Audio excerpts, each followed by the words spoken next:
Syederalun ratusan kaum ibu dari berbagai desa di Kecamatan Pedada Biren pada Minggu 13 November 2022 memadati lokasi pasar murah yang dibuka di Kede Pedada Biren.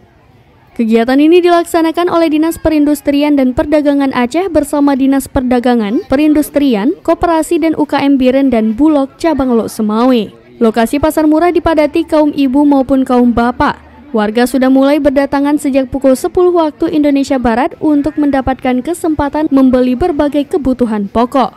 Beras premium dijual Rp70.000 per karung ukuran 10 kg, gula pasir Rp21.000 per 2 kg, kemudian minyak goreng ukuran 2 liter Rp35.000, tepung terigu 1 kg Rp11.000 dan telur 1 papan Rp35.000. Dari sejumlah kebutuhan pokok, permintaan beras dan telur cukup banyak dibandingkan kebutuhan lainnya. Rusli, seorang warga setempat mengatakan, harga beras medium ukuran 10 kg Rp70.000, sedangkan di pasar berkisar Rp85.000, begitu juga dengan harga telur. Di pasar Rp45.000, sedangkan di pasar murah Rp35.000.